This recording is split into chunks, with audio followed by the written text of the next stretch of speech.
आणि एक महत्त्वाची अपडेट आहे। एकनाथ शिंदेंचं दावोसला जाणारं विमान इराणकडून पाडलं जाणार होतं।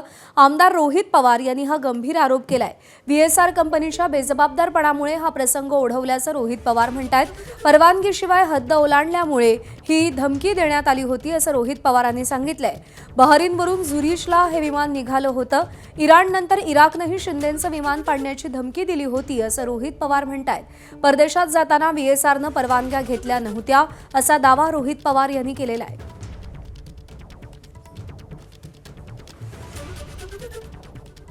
शिंदे साहेब स्वतः दावोसला गेले होते।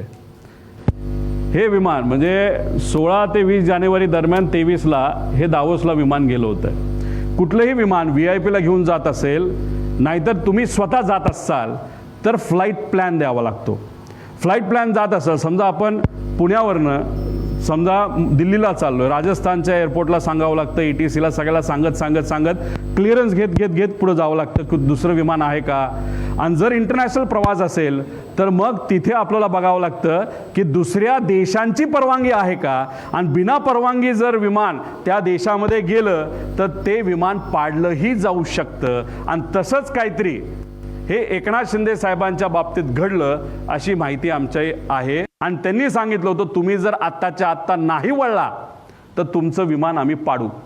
हे इराणच्या एअर डिफेन्सली त्या ठिकाणी सांगितलं होतं। त्याच्यात कोण बसलं होतं? एकनाथ शिंदे साहेब बसले होते। मग इराणवरनं ते इराकच्या साईडला गेलं, इराकली सुद्धा हेच केलं। तर रोहित पवार यांनी हे गंभीर आरोप केलेत। परवानगीशिवाय हद्द ओलांडल्यामुळे इराक आणि इराणनं बहरीनवरून झुरिचला जाणारं एकनाथ शिंदे यांचं विमान पाडण्याची धमकी दिली होती। दावोसला ते विमान चाललेलं होतं आणि परवानगीशिवाय व्हीएसआर कंपनीनं या दोन देशांच्या हद्द ओलांडल्यामुळे ही धमकी देण्यात आली होती। अजितदादांच्या विमान अपघाताच्या आलेल्या अहवालातून आमदार रोहित पवारांनी काही शंका उपस्थित केल्यात। DGCAच्या माध्यमातून व्हीएसआर एरो कंपन्यांना वाचवण्याचं काम सुरू असल्याचं रोहित पवारांनी म्हटलंय। यासह अनेक आरोप रोहित पवारांनी केलेले आहेत।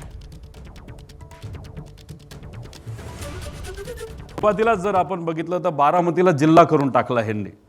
आता ह्याच्यामध्ये तुम्ही म्हणाल टायपिंग एररला काय फरक जातो? एक तर इन्व्हेस्टिगेशन करत असताना त्याच्यामध्ये कुठेही काही चुकलं नाही पाहिजे, ही भूमिका नाही तर ही जबाबदारी त्या लोकांची, त्या अधिकाऱ्यांची आहे। पण इथं जिल्हाच चुकवला आहे आणि त्याच्यानंतर बारामती म्युनिसिपल महानगरपालिका अशी त्यांनी तिथं दाखवले जी नाही आहे।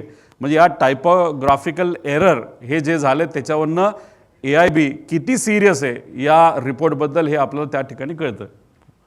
आता ह्याच्यामध्ये तुम्ही जर बघितलं तर aircraft was observe to have bank towards the right, म्हणजे राईट साईडला बँक झालं होतं। म्हणजे जे पंखा असतो, लेफ्ट साईडचा पंखा जर खाली असेल तर त्याला आपण लेफ्ट बँक बनतो। त्यामुळे हा व्हिडिओ बघितल्यानंतर सिद्ध होतं राईट बँक नव्हतं झालं, लेफ्ट बँक झालं होतं आणि ते लेफ्ट साईडला धावपट्टीचं पडलं होतं। हे तर आपल्या सगळ्यांना त्या ठिकाणी माहिती आहे।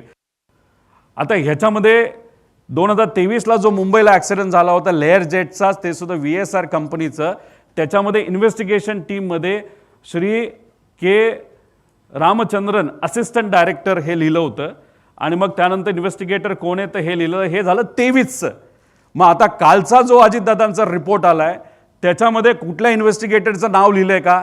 तर नाव लिहिलेलं नाही।